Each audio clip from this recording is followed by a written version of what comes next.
Assalamualaikum warahmatullahi wabarakatuh.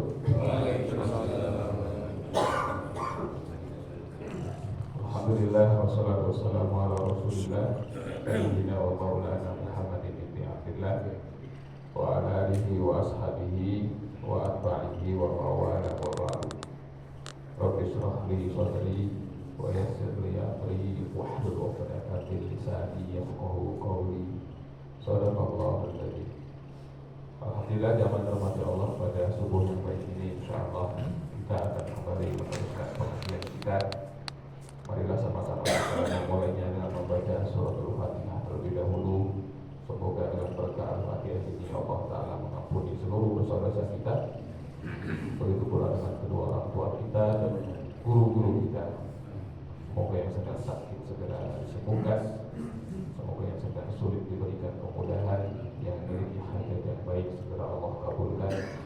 Dikuatkan iman Islam kita hingga akhir hayat. Dijauhkan kita semua, lingkungan kita dari segala musibah dan bala. Ada hadis ini yang wa ala kulli niyatin shalihah wa ila hadratin nabiyina Mustafa Muhammadin sallallahu alaihi wasallam wa ila musannifi hadzal kitab wa masyayikhina wa ustadzina wa muridina wa kulli man haqqan alaina wa nasallallahu biha kulla khair wa nafa'a biha wa nafa'a biha min kulli syarrin wa dhair bi sirril Fatihah. A'udzu billahi minasy syaithanir rajim. Bismillahirrahmanirrahim. Alhamdulillahi rabbil alamin arrahmanir rahim maliki yaumiddin. Iyyaka na'budu wa iyyaka nasta'in. Ihdinas siratal mustaqim. Siratal ladzina an'amta 'alaihim ghairil maghdubi 'alaihim waladdallin. Rabbana zidna ilman nafi'an warzuqna fahman jayyidan walhiqna bis-shalihin. Allahumma ya mu'allim Adam 'allimna wa ya mufahhim Sulaiman fahimna. Subhanaka la ilma lana illa ma 'allamtana innaka antal alimul hakim. Allahumma shalli ala sayyidina Muhammadin tibbil qulub wa dawaiha wa 'afatil abdan wa shifaiha wa nuril absar diyaiha wa qudil arwah wa ilaiha wa ala alihi wa sahbihi wa sallim wa akhir da'wana alhamdulillahi rabbil alamin. Kita lanjutkan sampai mana terakhir?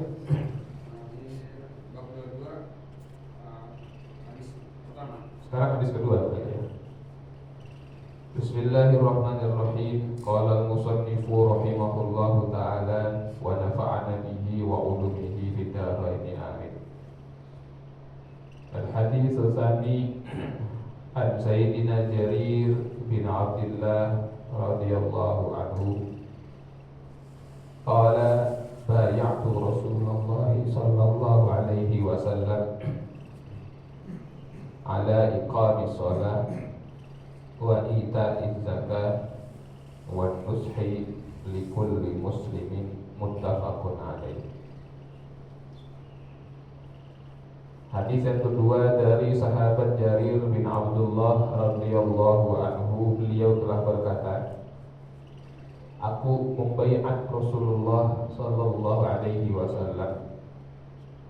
Membaiat, jadi seseorang terbiasa dulu di masa Rasul ketika dia tidak masuk Islam, bertemu dengan Rasul, dia bersahadat di hadapan Rasul, salaman, lalu berbaiat, bersumpah untuk setia, bersiap sedia untuk membela. Aku berbaiat kepada Rasul sallallahu alaihi wasallam untuk apa? Yang pertama ada ala iqamis shalah. Aku berbaiat kepada Rasul untuk menegakkan salat. Artinya seseorang ketika dia mengaku siap untuk menjadi seorang muslim, maka salat adalah salah satu amal yang tidak boleh dia tinggalkan sama sekali. Salat yang fardu terutama, yang kelima. Karena itu adalah kewajiban dan tiang dari agama kita. Makanya mesti yang Nabi minta dari orang yang masuk Islam adalah sholat, syahadat dan lain-lain. Sholat ini luar biasa. Di dalam banyak hadis Nabi menyebutkan tentang keutamaan sholat. Misalnya hadis yang sangat populer adalah Nabi bersabda, as-salatu imaduddin, faman aqamaha faqad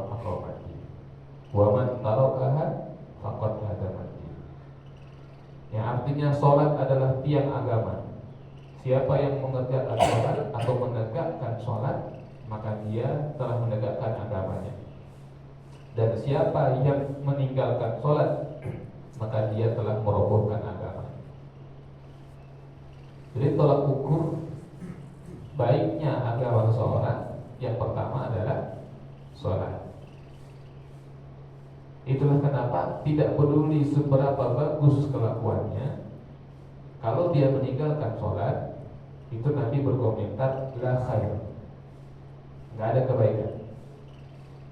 Minimal di dunia dia mendapat perlakuan baik barangkali karena orang ini jujur, baik sama tetangga. Ya di dunia orang berlaku baik kepada dia, tapi di akhirat la khair, nggak ada kebajikan, nggak ada pahalanya gara-gara meninggalkan sholat. Maka sholat ini simpul yang paling pertama ingin dilepaskan oleh musuh-musuh Islam dari umat Islam adalah sholat. Buat mereka nggak apa-apa, ente nggak murtad, yang penting nggak sholat, gitu. Iya. Dibikin acara konser musik pada waktu sholat, olahraga di waktu sholat, supaya yang nonton tidak sholat. Itu seperti itu. Jadi nggak apa-apa mereka itu tetap jadi muslim, nggak murtad, yang penting tidak sholat. Padahal ketika seorang yang muslim sudah tidak sholat, maka dia akan mudah jatuh pada perkara lain. Polanya selalu seperti itu. Diawali dengan tidak sholat dulu, habis nggak sholat mabuk, yang haram-haram, makan atau minum yang haram, habis itu berbuat yang haram, misalnya apa, zina, judi. Jadi masalah atau tantangan terbesar terutama bagi kaum remaja dan para pemuda Islam dewasa ini adalah meninggalkan sholat, minum khamar, berjudi, dan berzina. 4 itu. Sehingga standar soleh itu sekarang menurun. Kalau dulu kita barangkali mendengar kata soleh, itu yang terbayang itu orang yang masya Allah, ya, sholat sunnahnya luar biasa. Apalagi yang fardu-fardu kita nggak bahas lagi, pasti dipegang. Tinggal yang sunnah-sunnah nih, sering puasa, dawamul wudu, ya kan, banyak berzikir, banyak baca Al-Quran, orangnya santun, lembut, wah, itu terbayang tuh, soleh tuh begitu. Kalau sekarang, siapa yang ngelamar kamu? Si fulan. Soleh nggak? Soleh. Pokoknya sekarang asal dia masih sholat, anak muda itu nggak mabuk, nggak judi, nggak zina, itu udah soleh itu. Udah cukup. Walaupun mungkin tidak pernah puasa sunnah, tidak pernah sholat duha, ya, boro-boro megang tasbih, tapi asal dia masih sholat 5 waktu, tidak khamar, tidak judi, juga tidak zina, itu sudah luar biasa. Kenapa? Karena ini luar biasa, ya. Penyakit yang sekarang sedang merajalela, ya, meninggalkan sholat, minum khamar, judol, dan berzina. Karena mudahnya mendapatkan itu semua. Jadi kemudahan di dalam mengakses, ya, hal-hal yang haram itu merupakan palu godam yang besar yang akan menghancurkan hati orang-orang yang lemah imannya kepada Allah. Ya, na'udzubillah, sama na'udzubillah ini zalik. Nah, maka sholat ini baiat pertamanya sahabat Jarir kepada Rasulullah Muhammad SAW. Wa ita'iz zakah, dan saya berbaiat kepada Rasul untuk menunaikan zakat. Ya, zakat. Az-zakah itu bermakna an-nama, kata para ulama. Zakat itu artinya bertumbuh atau berkembang. Maka harta yang dizakati tidak akan berkurang. Dia akan ditambahkan oleh Allah, diberkahkan, dikembangkan. Sebaliknya, harta yang dikembangkan untuk bisnis saja tetapi tidak dikeluarkan zakat, maka pada titik tertentu akan ada talaf. Talaf itu kebinasaan yang sekejap. Naudzubillah. Lebih enak hilang dikit-dikit apa hilang sekaligus? Hah? Lebih enak nggak hilang. Ya kan? Iya. Tapi rasanya itu ya lebih perih kalau hilang sekaligus. Bayangkan ada orang punya 10 ruko di 10 kecamatan misalnya, ya, punya 10 ruko di 10 kecamatan, bangkrut satu persatu. Bulan Januari yang di Mustika Jaya bangkrut misalnya, Januari, Februari, Maret, April. Bulan Mei bangkrut lagi yang di Medan Satria misalnya. 5 bulan lagi bangkrut yang di Margahayu misalnya. Terus pelan-pelan. Jedanya selalu konsisten. 5 bulan, sekali 6 bulan. Sampai akhirnya yang berdiri tinggal satu aja yang di Rawalumbu. Masuk tahun ketiga tutup juga yang di Rawalumbu itu misalnya. Ya sedih sih, betul? Sedih, ya kan? Bukan sedihnya karena waduh usaha saya gagal, bukan. Dia sedih karena dengan ditutupnya tempat-tempat usaha itu, maka hilang sudah cara dia untuk memberi pekerjaan yang halal kepada saudaranya, kepada orang-orang muslim yang barangkali punya anak, punya istri. Wah, saya nggak bisa bantu orang. Itu yang bikin dia sedih. Tapi pelan-pelan begitu udah siap mentalnya. Daripada 10 ruko kebakar satu malam, habis semua. Itu shocknya luar biasa itu. Kok bisa di 10 tempat yang berbeda yang terbakar cuma ruko dia semua, begitu kan? Wah, ini pasti sabotase katanya. Kok apinya milih-milih? Itu talaf. Ya. Jadi kalau nggak kebakar, tenggelam, gempa bumi, tanah longsor, itu talaf. Harta yang habis dalam sekejap. Nah, di antara amalan yang dapat menjaga seseorang dari hancurnya atau hilangnya harta dalam sekejap adalah sedekah. Baik sedekah yang wajib, yaitu zakat, atau sedekah yang sunnah. Makanya setiap pagi itu ada malaikat yang turun. Ya, 2 malaikat. Yang satu berdoa, Allahumma a'ti munfiqan tak khalafa. Ya Allah, berikanlah kepada orang yang hari ini berinfak, berikanlah khalafa, berikanlah ganti yang baik. Yang kedua, malaikatnya berdoa, Allahumma a'ti mumsikan talafa. Ya Allah, berikanlah kepada orang yang pelit pada hari ini talafa, kebinasaan harta dalam sekejap. Maka sedekah itu bisa menjaga, ya, baik yang wajib ataupun yang sunnah. Kalau yang wajib namanya zakat. Wa nushi li kulli muslimin, kata Sayyidina Jarir bin Abdullah radhiyallahu anhu, dan saya berbaiat kepada Rasul untuk apa? Untuk nusah, ya, kepada setiap muslim. Apa itu nusah di sini? Nusah di sini bisa diartikan sebagai bersikap setia. Ya, saya pernah sampaikan bahwa nasihat bisa bermakna saling nasihat begitu ya, bisa bermakna setia. Kalau diartikan sebagai nasihat, maka seorang muslim harus menegakkan prinsip mau dinasihati dan mau menasihati saudaranya. Dan ini untuk menjaga rasa kepedulian di antara sesama muslim.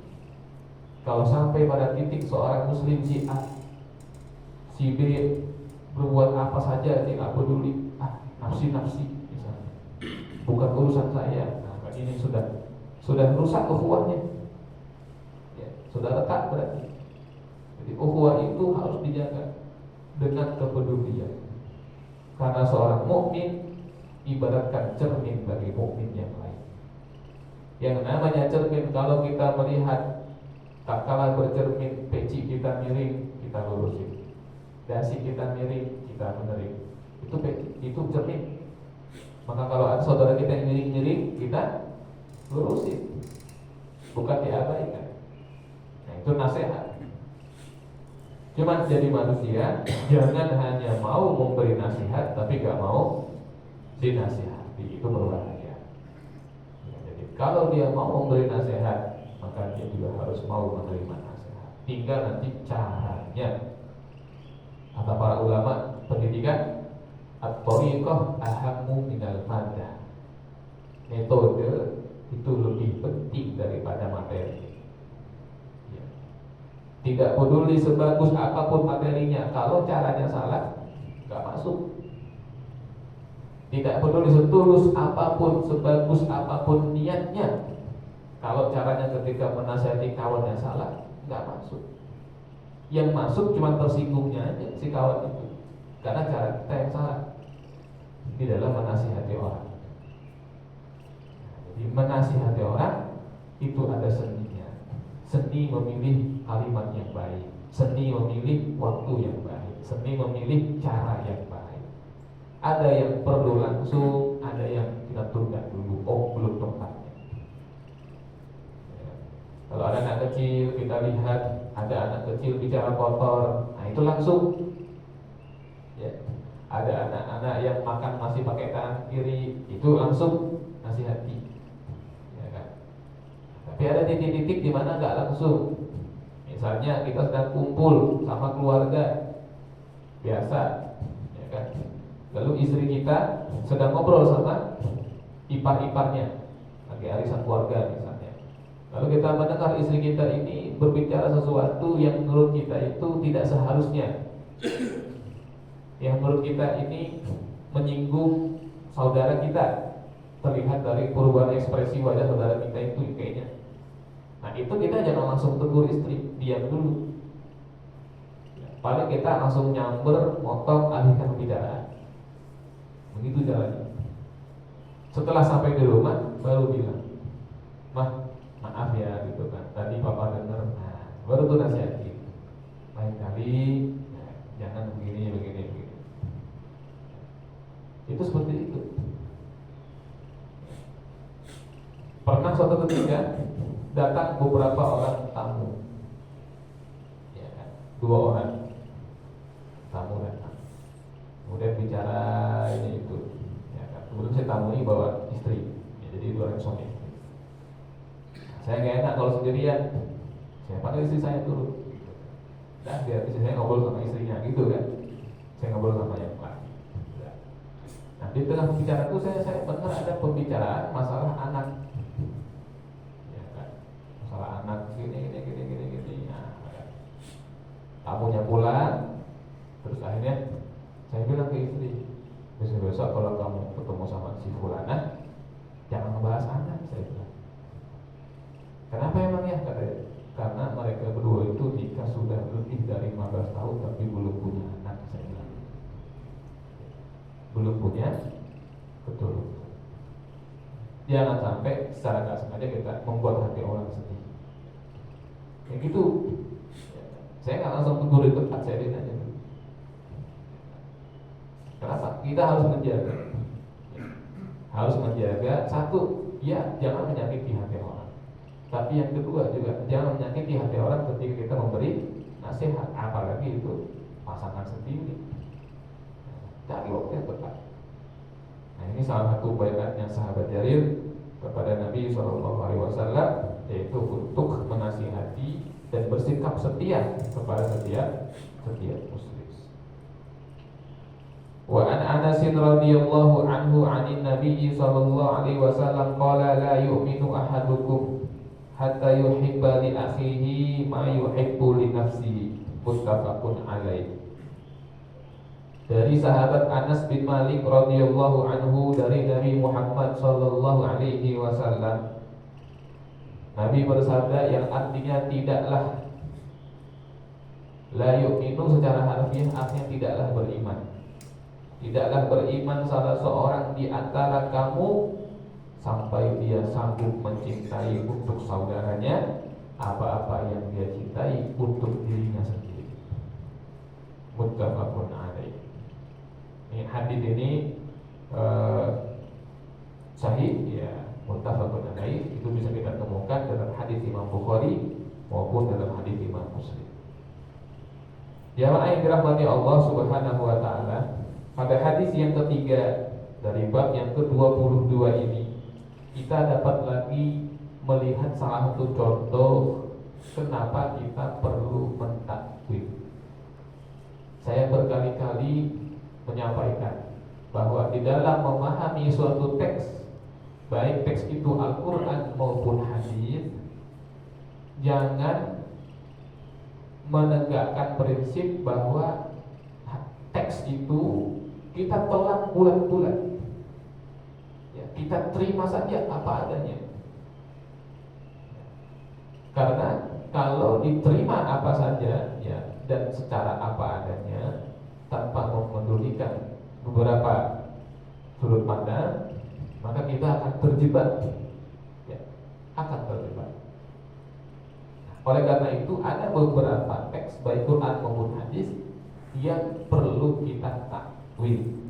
Ya, takwil itu menggeser maknanya menjadi makna yang lebih cocok, lebih sesuai dengan kesucian Allah atau dengan maksud daripada ayat maupun hadis tersebut. Contohnya adalah hadis ini.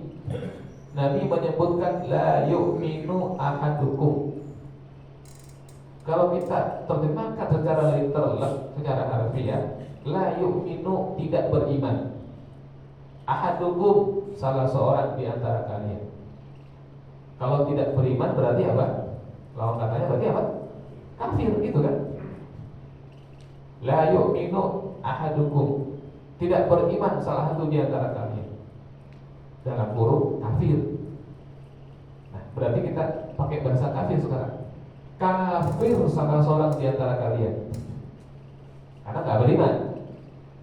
Siapa yang tidak mencintai untuk saudaranya seperti apa yang dia cintai untuk dirinya sendiri? Wah, kalau kayak begini bahaya nih. Berarti banyak orang yang sudah kafir.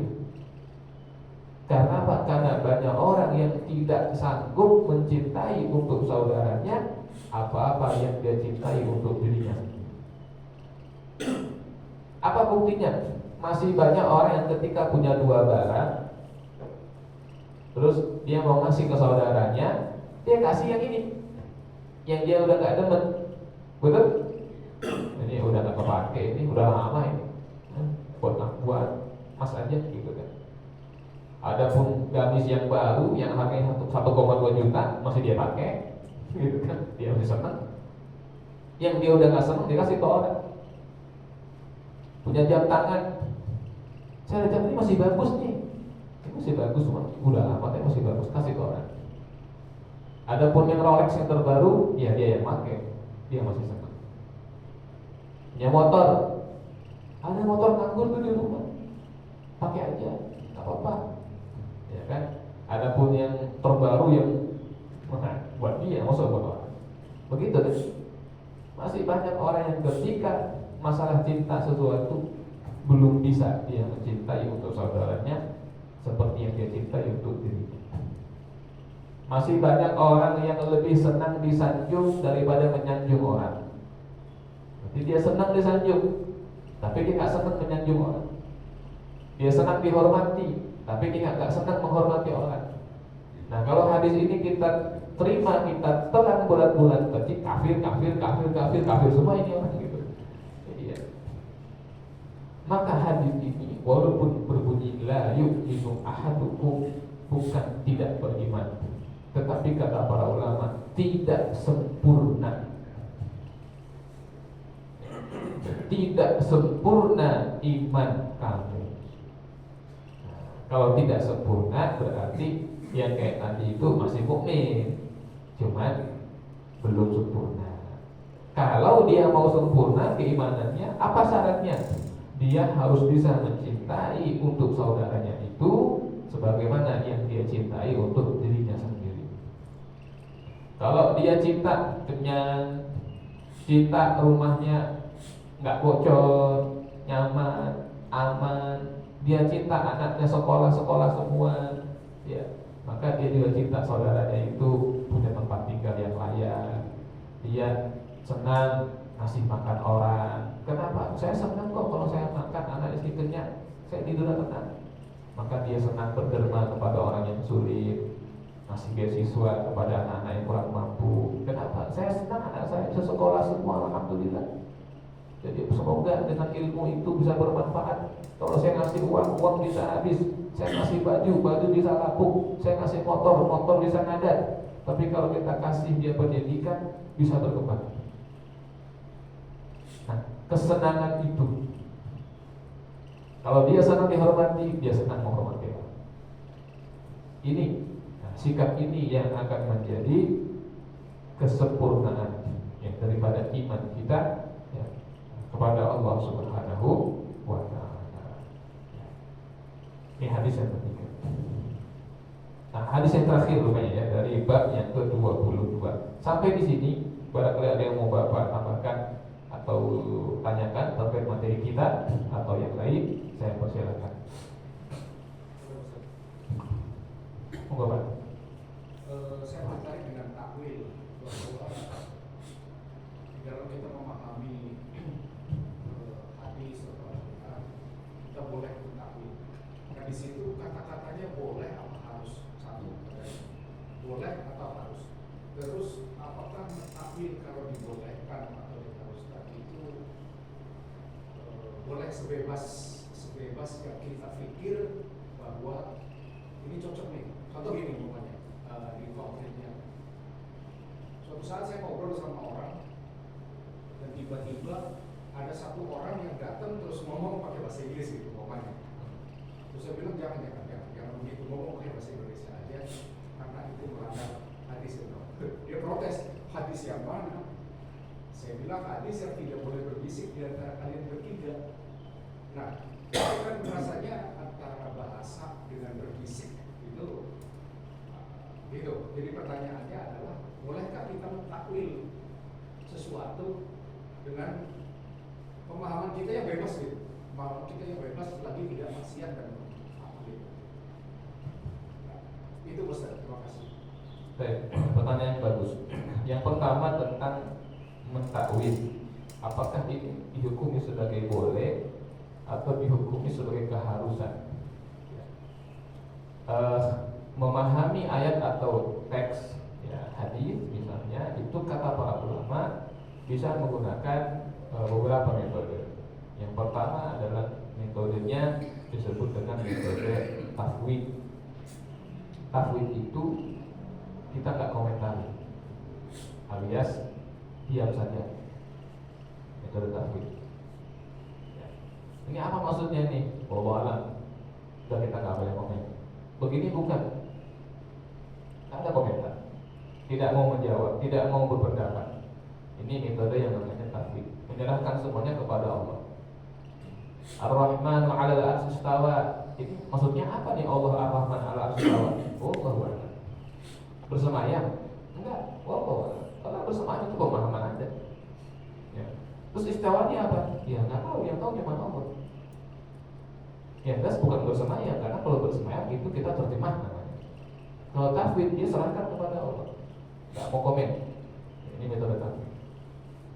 Yang kedua, tafsir. Ada ayat ditafsirkan. Maksudnya begini. Tentu dengan syarat dan ketentuan yang berlaku untuk menafsirkan suatu ayat. Karena ada ancamannya, man fassarul Qur'ana bi ra'yihi faqad kafara. Siapa yang menafsirkan Al-Quran dengan akalnya semata, maksudnya tanpa ilmu, ya, tanpa ilmu misalnya, itu naudzubillah, gitu kan, neraka. Ya tentu banyak, ya banyak.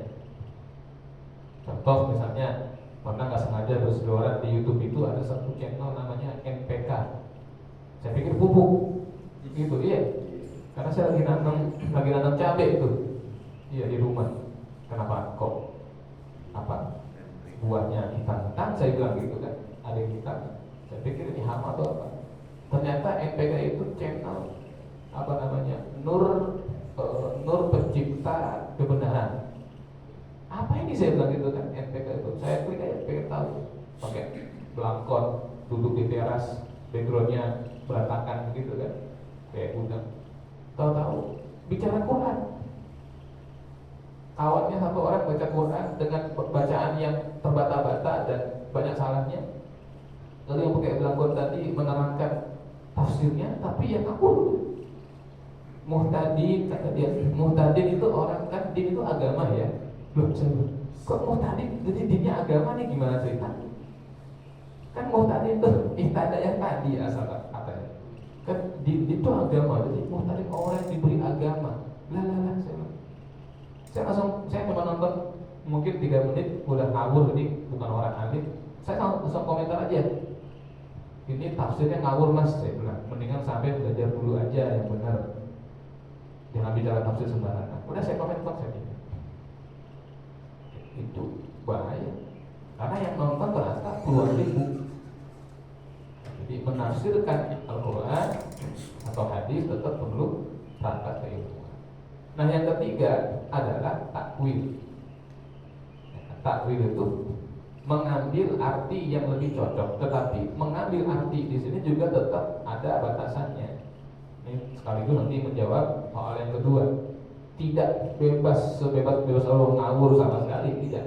Tetap ada kaidah-kaidah ilmiah seseorang ketika menakwil. Contoh tadi, Allah yang Maha Rahman istawa di atas arsy. Kalau diartikan bersemayam, salah. Karena kalau bersemayam, kita buka kamus besar bahasa Indonesia, bersemayam itu artinya menempati, meninggali, mendiami, menduduki, bertahta. Itu bersemayam. Kita sering mengatakan di pohon beringin ada jin yang bersemayam, berarti kan tinggal di situ. Kalau dikatakan Allah bersemayam, berarti Allah tinggal di situ. Udah gitu di atas mah pasti menempel, karena alat. Kalau fauqo di atas gak nempel, berarti Allah menempel sama atas. Rusak sudah akidah kita. Maka istawa diartikan menguasai, tetapi istawa yang maknanya menguasai itu bukan ngarang-ngarang. Karena memang istawa di dalam bahasa Arab itu punya banyak arti. Salah satunya menguasai. Sehingga walaupun yang diambil adalah menguasai, tetap tidak bergeser dari kaidah dalam bahasa Arab. Seperti Bapak pernah dengar kata faslun, pernah? Faslun. Ini kalau orang dulu yang suka ngaji di madrasah, di surau, di langgar, ngaji sama ustaz kampung, pasti saya ingat kata faslun, ayhada faslun, faslun fi syurutil wudu, nah gitu kan.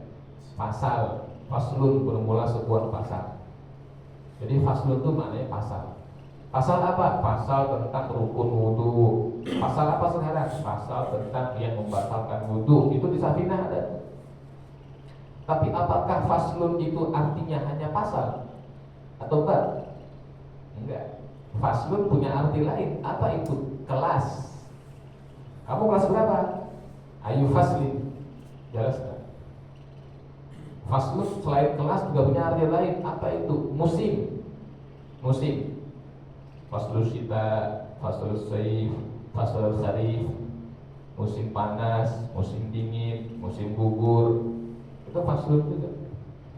Nah, untuk tahu mana faslun maknanya kelas, mana faslun maknanya bab, mana faslun maknanya musim, memperhatikan konteks. Kalau ada orang nanya sama seseorang yang masih belajar, ayu faslin, ya pasti kelas berapa, bukan musim apa. Nggak mungkin ditanya musim apa, gitu kan?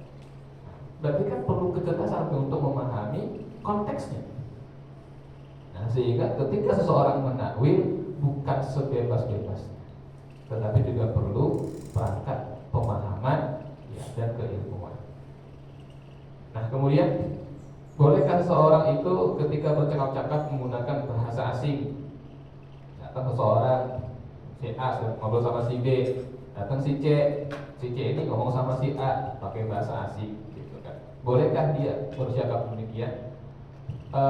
Kita lihat dulu, kita rinci dulu. Kalau dia ini mengatakan hal yang sifatnya rahasia, yang nggak boleh diketahui oleh si B, misalnya rahasia tertentu, ya kan, supaya dia nggak tahu. Misalnya begini, si B ini adalah orang yang datang ke masjid kita ya, mengaku dari panti pondok pesantren A misalnya, bawa proposal, bawa ini, bawa itu, datanglah dia ke ketua DKM misalnya. Nah, lalu datanglah si C. Si C ini pernah melihat orang yang datang ini ke masjid lain, ya kan?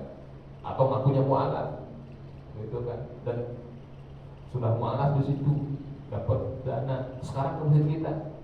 Nah, kita pengen kasih tahu nih ketua DKM, ya kan? Pakai bahasa itu susahnya, gitu kan? Ini kita udah ketemu, saya udah lihat dia nih, ini mualaf abal-abal nih, hati-hati aja. Nah, itu nggak apa-apa itu, ya kan? Memberitahu dia supaya dia berhati-hati, ya kan? Dari tipu daya orang ini, itu boleh. Walaupun berbisik-bisik dengan bahasa Indonesia atau bersuara dengan bahasa asing yang sekiranya tidak dipahami. Kalau untuk menyelamatkan.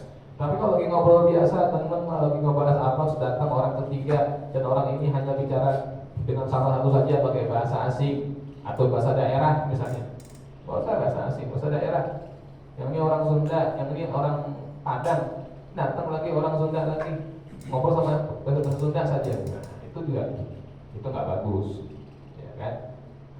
Jadi kalau kita bertiga ngobrol, gunakan bahasa yang dimengerti oleh ketiganya. Ya.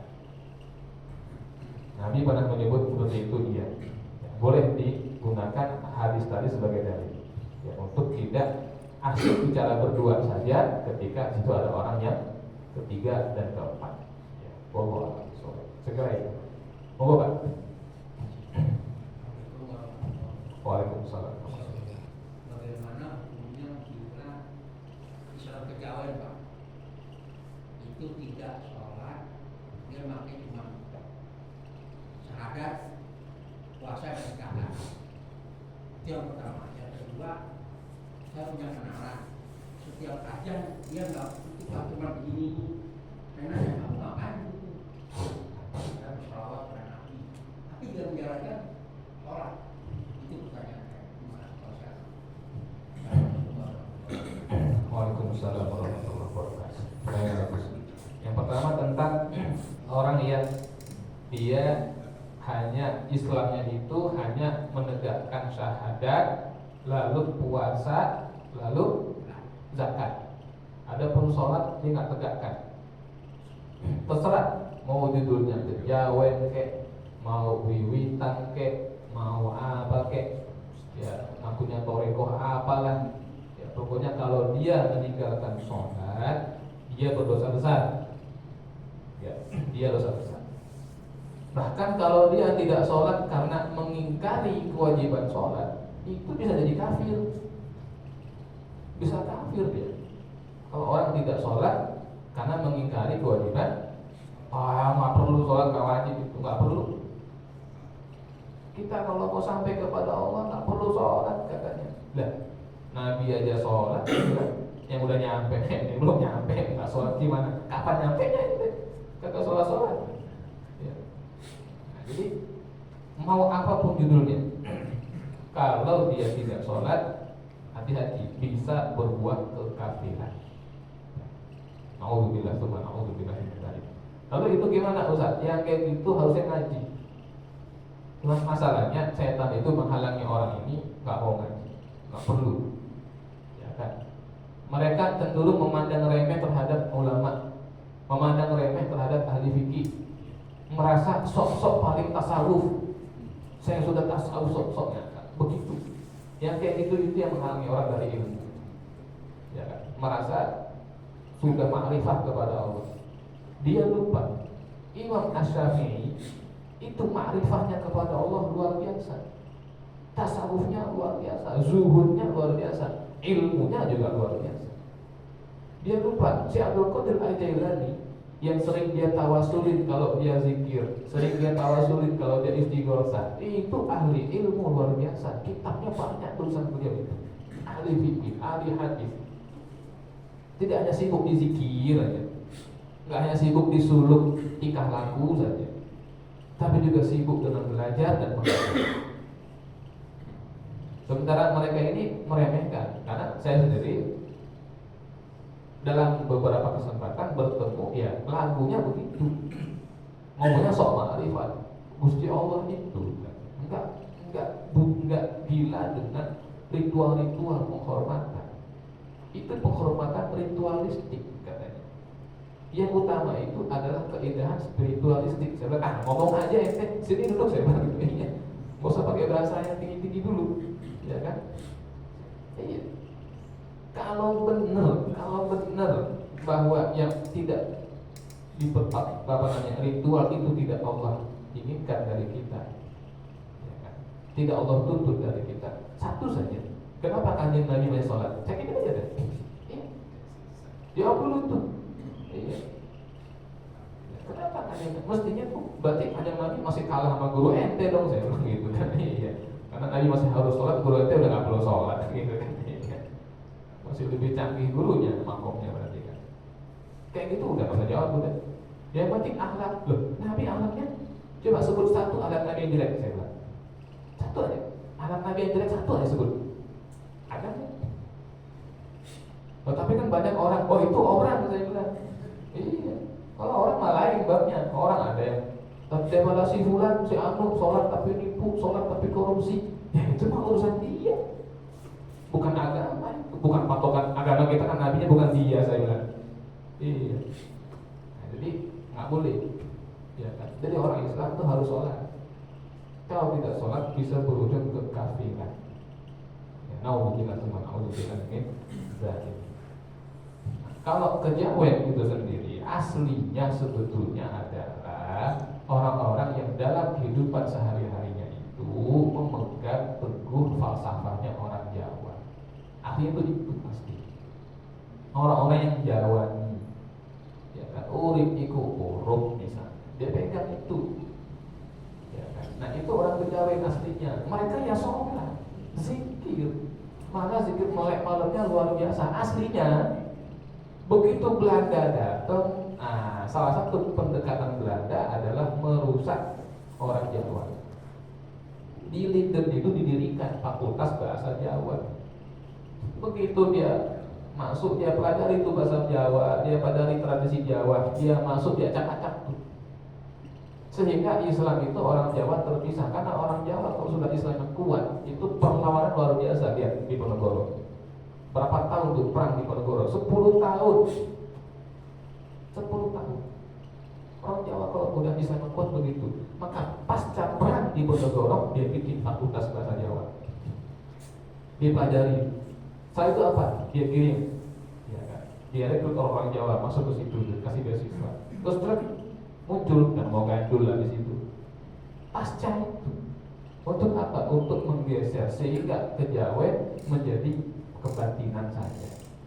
Tadinya nggak begitu tadinya. Ya kan? Tadinya nggak begitu. Karena salah satu strateginya Sunan Kalijaga adalah membiarkan tradisi-tradisi yang masih sesuai sama Islam, termasuk nilai-nilai filsafatnya. Setiap daerah itu punya nilai filsafat sendiri-sendiri. Yang cocok sama Islam, monggo, ya kan, diteruskan. Tapi begitu masuk Belanda itu diunsur berubah akhirnya. Sehingga sekarang kita tahu dan yang dipraktekkan oleh orang-orang yang menghafal Kejawen itu adalah peninggalan dari Belanda, bukan yang dulu dibiarkan oleh Sunan Kalijaga. Begitu. Saya bicara begini bukan karena saya benci orang Jawa, karena bapak saya orang Jawa.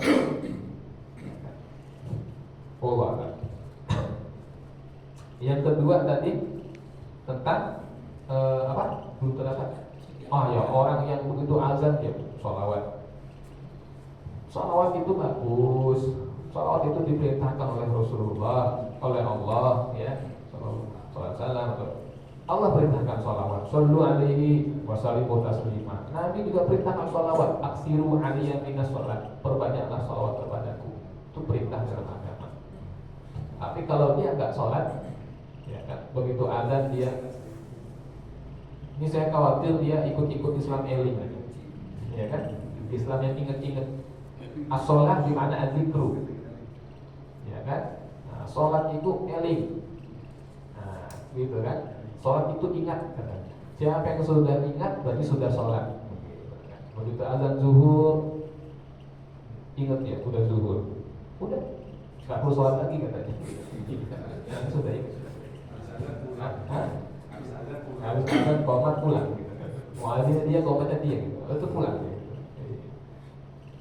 Ini nggak benar ya kalau dia siapapun ya Pak ya, siapapun saya katakan. Kalau sudah tidak sholat udah nggak benar. Mau kiai, mau ustadz, mau ajengan, mau abuya, mau habib, mau syekh, kalau udah nggak sholat nggak benar ya. Karena yang boleh tidak sholat itu dua kelompok. Yang pertama orang kafir, yang kedua orang gila, gitu kan. Nah, antara dua itu, gitu kan. Iya. Kalau anak kecil bukan yang boleh, emang belum wajib, gitu kan. Iya. Kalau orang haid emang dia haram kan, gitu kan. Emang dia nggak suci. Tapi yang dengan sukarela dia boleh nggak sholat itu ya kalau nggak kafir orang gila. Cuman itu guru ente yang mana nih? Gitu aja udah gitu. Bagian yang mananya di antara dua ini gitu kan? Iya. Kalau dia masih waras maka harus sholat. Ya, jadi kalau tidak sholat salah. Ya, naudzubillah. Ingat di antara wasiat Nabi sebelum wafat kata Nabi apa? As-sholat, sholat, jaga sholat. Saya kira itu. Allah. Ada lagi? Ada. Monggo Pak.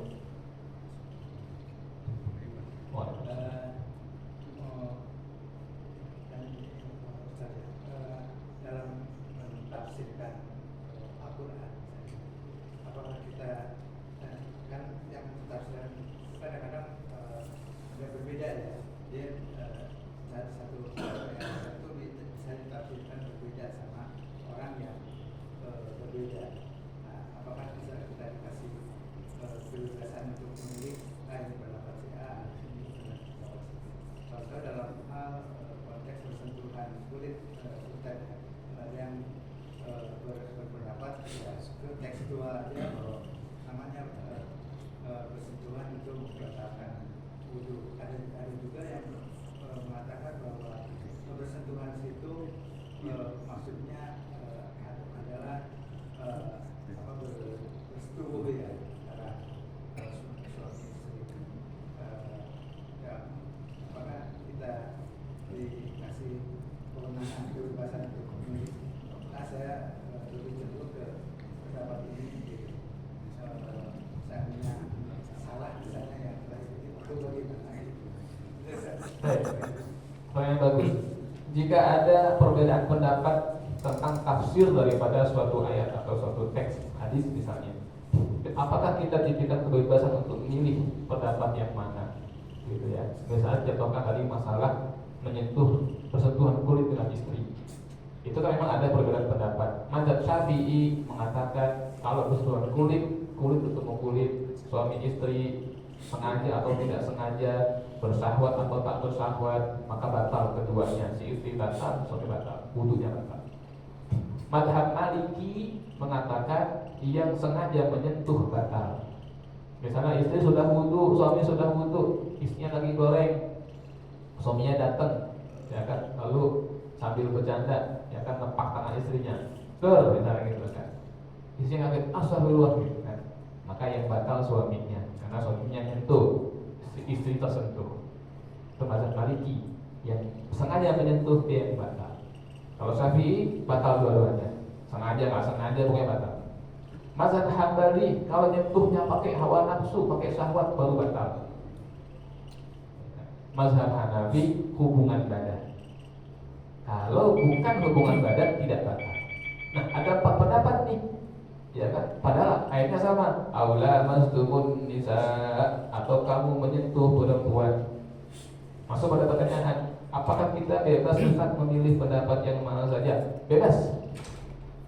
Tapi karena itu sudah masuk dalam ranah fikih, harus konsisten. Apa konsistennya? Kalau saya contoh kepada mazhab Hanafi, masalah batalnya, karena batalnya wudu, dia condong pada mazhab Hanafi bahwa kalau jima baru batal, hubungan badan baru batal, maka wudunya harus secara Hanafi juga, sholatnya secara Hanafi juga, puasanya, zakatnya, hajinya secara Hanafi juga. Contoh, kalau dia nanti pas dia bayar zakat, maka harus pakai mazhab Hanafi. Di mana dalam mazhab Hanafi zakat pakai beras itu kagak sah. zakatnya harus pakai gandum. Kalau nggak ada gandum boleh pakai kurma. Kurmanya bukan 2,5 kilo tapi 3,5 kilo. Nah, harus begitu. Karena dia sudah mengambil fikihnya madzhab Hanafi, maka dia ambil madzhab Hanafi secara fikih semua. Karena ini masalah fikih. Kalau dia condong pada pendapat mazhab Hambali, begitu pula. Maka dalam masalah fikih dia ambil mazhab Hambali. Jangan dicampur-campur. Wudunya Syafi'i yang gampang, yang mudah. Giliran batalnya Hanafi yang susah. Nanti puasanya diambil lagi yang Syafi'i. Begitu zakat dia ambil lagi yang itu namanya talfik, campur-campur mazhab. Itu nggak boleh. Jadi kalau kita ambil dalam fikih satu mazhab, ambil satu, istiqomah di situ. Ya, sehingga tadi kalau mana salah gimana Ustaz? Kalau ternyata mazhab Syafi'i salah, yang tanggung jawab Imam Syafi'i kan gitu kan? Tapi kalau kita campur-campur, ininya Syafi'i, yang ini Hambali, yang ini Maliki, begitu ada salah, kita bilang ke Allah gimana? Saya kan ikut Syafi'i ya Allah. Nanti kata Imam Syafi'i, orang yang ikut Hambali gitu. Kata Imam Hambali, itu Hanafi katanya gitu. Hanafi no wudunya gitu. Saya pengen tahu jawab. Jadi mengikuti suatu mazhab itu hukumnya wajib bagi orang yang belum mampu mencapai derajat mujtahid. Kalau sudah mujtahid, sudah setinggi sekali minimal Imam Nawawi, penulis kitab Riyadhus Shalihin ini kata para ulama dari ilmuwan, dia udah boleh bikin mazhab sendiri sebetulnya.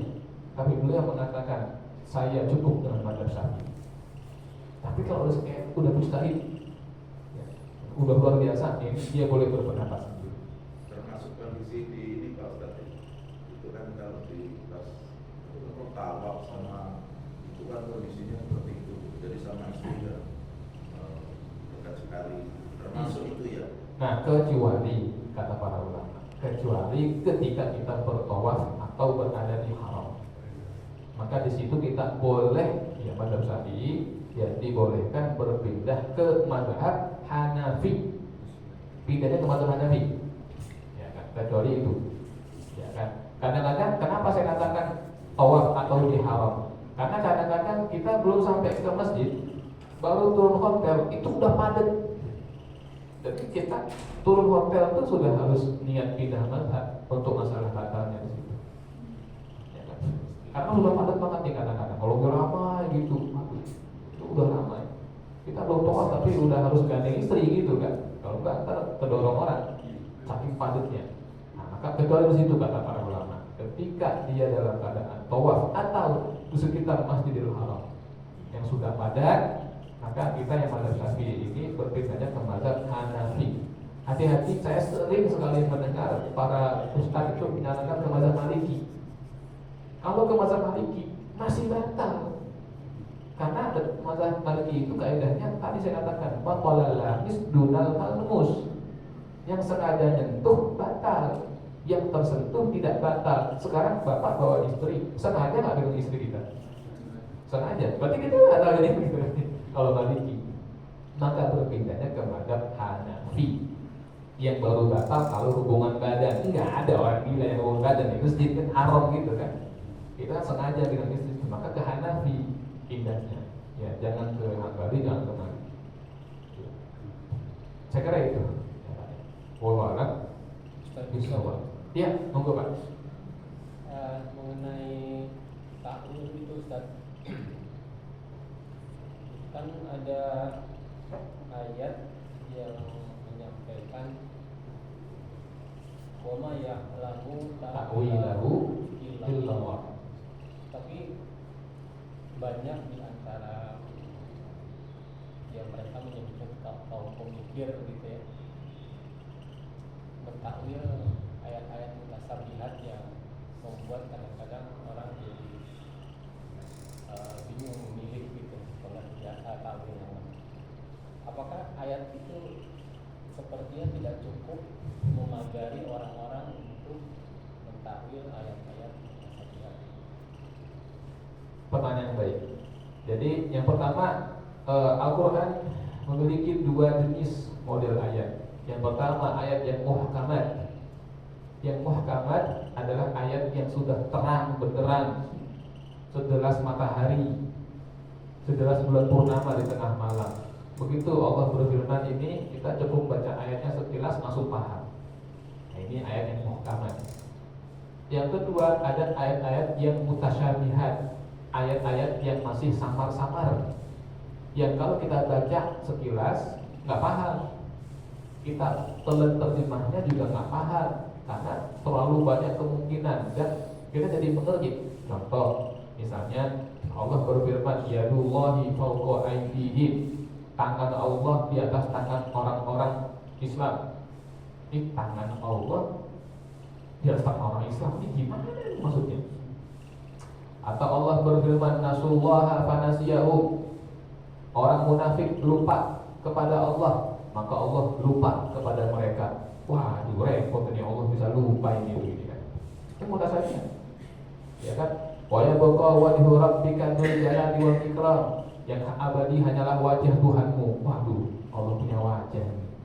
Nah, ini mutasyabihat. Ayat ini masih orang apa kita pahami wajah? Apa kita pahami tangan? Allah punya tangan berarti, atau kita pahami bahwa Allah juga bisa lupa? Ternyata buktinya apa? Allah lupa sama orang munafik. Nah, ini mutasyabihat. Nah, untuk mutasyabihat inilah kita perlu takwil. Justru karena kalau tidak ditakwil, ya silakan terima ayat itu. Nanti ada sifat baru yang Allah miliki, yaitu lupa, akibat tidak mau mentakwil. Justru pada ayat mutasyabihat harus ditakwil. Karena kalau tidak ditakwil, justru mencederai kesuciannya Allah, bahwa Allah jadi lupa. Maka kata para ulama, nasiyahum, Allah lupa. Maksudnya adalah tarokahu, Allah menelantarkan mereka. Ditakwil berarti itu bukan Allah lupa, tetapi Allah menelantarkan. Orang-orang munafik melupakan Allah. Mereka tidak zikir kepada Allah kecuali sedikit saja. Mereka juga melupakan ada penghisaban dari Allah. Maka Allah nanti di hari kiamat menelantarkan mereka. Orang yang ditelantarkan, seorang anak yang ditelantarkan, itu seperti orang yang dilupakan oleh orang tuanya. Maka kata nasiyahu yang secara harfiah maknanya lupa, diartikan takwilnya sebagai ditelantarkan. Nah, berarti mentakwil menjadi harus. Tapi bukankah tadi Allah berfirman, "Wa ya'lamu ta'wilahu illallah"? Kata para ulama, ayat ini dan tidak, kalau secara harfiah, dan tidaklah ada yang mengetahui takwilnya kecuali Allah, bukan melarang takwil. Karena melarang itu tidak pakai huruf ma, melarang itu pakai huruf la. La itu.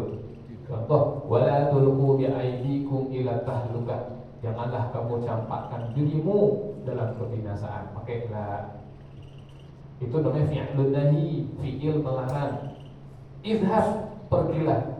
La tadhab, janganlah kamu pergi, melarang. Kalau ma itu bukan melarang di situ ma, ya. Ma-nya di sini ma ya'lamu artinya dan yang mengetahui takwilnya dengan sebenarnya itu hanyalah Allah. Jadi ma-nya bukan ma nafi bahkan itu, tapi ma itu untuk menunjukkan bahwa yang tahu takwil yang sebenarnya hanyalah Allah. Makanya para ulama biasanya setelah mereka menafsir, menakwil, ditutup dengan kata wallahu a'lam bishawab. Adapun yang sebenarnya seperti apa, hanya Allah yang lebih tahu. Jadi di situ Allah memberikan adab. Setinggi apapun ilmu kamu di dalam menafsirkan kalamullah, di dalam menakwilkan kalamullah, setinggi apapun, jangan sekali-kali merasa ini yang sudah hakikat. Karena yang tahu yang hakikatnya itu hanyalah Allah. Nah, sehingga ulama mengatakan inilah sejauh yang mampu kami jangkau. Lepas dari itu Allah yang lebih tahu. Jadi itu ayat tidak melarang takwil, tetapi menekankan kepada orang yang punya ilmu bahwa sedikit apapun pencapaian kita, tetap Allah yang lebih tahu, bukan melarang. Ya. Karena melarang pakai huruf la, gitu kan, la. Gitu. Gitu kan. La ta'kulu amwalakum bainakum bil batil. Janganlah kamu makan harta kamu secara batil. La taqrabus shalah wa antum sukara. Janganlah kamu mabuk, ya kan? Mendekati sholat. Maksud awal turun masalah larangan. La taqrabuz zina. Janganlah kamu mendekati zina. Itu larangan itu. Sementara dalam takwil nggak ada kata-kata la tunawilu itu kan. Wallah. Saya kira itu, ya. Semoga ada manfaatnya. Apa? Ada terakhir barangkali? Cukup? Cukup ya? Semoga ada manfaatnya. Insya Allah yang akan datang kita baca bab yang ke-23. Ini babnya bab berat sekali. Kenapa berat? Karena babnya adalah amar ma'ruf dan nahi mungkar. Sebab ini bab yang harus dipraktekkan dan itu berat. Amar ma'ruf itu mudah, nahi mungkar itu susah. Ya, mudah-mudahan Allah rahmati kita semua. Allah berikan manfaat dan keberkahan kepada apa yang telah diajarkan kepada kita. Amin ya rabbal alamin. Kafaratul majlis. Subhanaka Allahumma bihamdika asyhadu an la ilaha illa anta astaghfiruka wa atubu ilaik. Allahumma shalli ala sayyidina Muhammad wa ala ali sayyidina Muhammad. Assalamualaikum warahmatullahi wabarakatuh.